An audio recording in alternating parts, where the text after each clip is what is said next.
អត្ថបទទី27សមិទ្ធផលជីវិត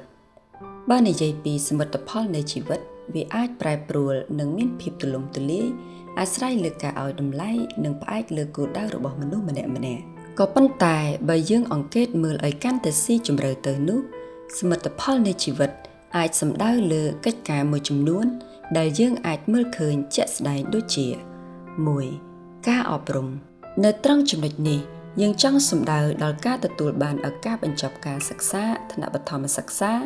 ថ្នាក់អនុវិទ្យាល័យថ្នាក់វិទ្យាល័យថ្នាក់បរិញ្ញាបត្រថ្នាក់អនុបណ្ឌិតនិងថ្នាក់បណ្ឌិតជាដើមព្រមទាំងទទួលបាននៅចំណេះជំនាញក្នុងវិស័យនិងកម្រិតនៃការអប់រំទាំងនោះផងដែរ 2. អាជីពឬមុខរបរសំដៅដល់ការដែលអ្នកអាចឈានជើងចូលទៅក្នុងអាជីពឬអាជីវកម្មដែលខ្លួនស្រឡាញ់ប្រកបដោយភាពជោគជ័យនិងភាពរីកចម្រើន 3. ការងារអាចមានឱកាសនិងសមត្ថភាពធ្វើការងារដែលខ្លួនស្រឡាញ់ចូលចិត្តឬជាការងារក្នុងក្តីស្រមៃរបស់ខ្លួនអាចនៅចំកន្លែងឬអង្គភាពដែលខ្លួនពេញចិត្តនិងមានភាពកក់ក្ដៅ 4. ការលូតលាស់ផ្ទាល់ខ្លួនមានសមត្ថភាពអាចជំនះរាល់ឧបសគ្គនៅចំពោះមុខអាចធ្វើការអភិវឌ្ឍនៅភាពអត់ធន់ឬការលម្អសុខភាពផ្លូវចិត្តគំនិតនិងអារម្មណ៍របស់ខ្លួនឲ្យបានរឹងមាំនិងវិជ្ជមានជានិច្ច 5. ឥទ្ធិពលវិជ្ជមានដែលផ្ដល់ទៅកាន់សហគមន៍ការស្ម័គ្រចិត្តចូលរួមចំណែកធ្វើការងារក្នុងសហគមន៍និងសង្គមជាតិឬការចែករំលែកការល្អដល់អ្នកដែលមានតម្រូវការក្នុងជីវិត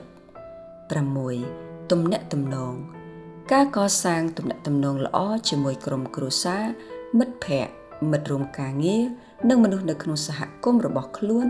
ដោយមិនប្រកាន់ពីកម្រិតនៃជីវភាពចំណេះដឹងរូបរាងឬពណ៌សម្បុរខាងក្រៅអ្វីឡើយ 7. សុខភាពនិងសុខុមាលភាពការសម្រេចបាននូវគោលដៅនៃកាយសម្បទាដែលខ្លួនចង់បានឬរក្សាបាននូវរបៀបរស់នៅមួយដែលមានតុល្យភាពនិងមានសុខភាពល្អ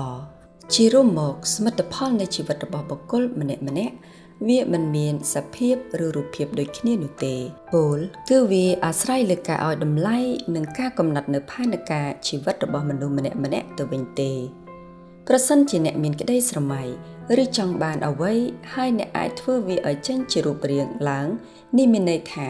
វាជាសមិទ្ធផលនៃជីវិតរបស់អ្នកហើយមិនថាជារឿងតូចឬធំក្តីឲ្យតែអ្នកខិតខំធ្វើវាដោយភាពត្រឹមត្រូវ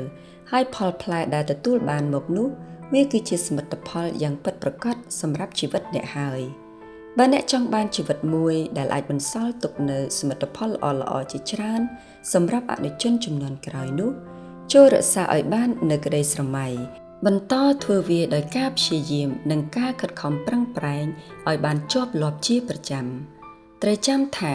គ្មានសមិទ្ធផលឬភាពជោគជ័យណាមួយដែលប្រសូតចេញពីភាពខ្ជិលច្រអូសនិងភាពខ្ជះខ្ជាយនោះទេផ្ទុយទៅវិញមានតែការខិតខំប្រឹងប្រែងនិងភាពឧស្សាហ៍ព្យាយាមធ្វើវាដោយបញ្ញាតែប៉ុណ្ណោះទើបអាចបង្កើតបាននូវសមិទ្ធផលមួយដ៏អស្ចារ្យនិងភាពជោគជ័យដ៏គួរជាទីកោតស្ញប់ស្ញែង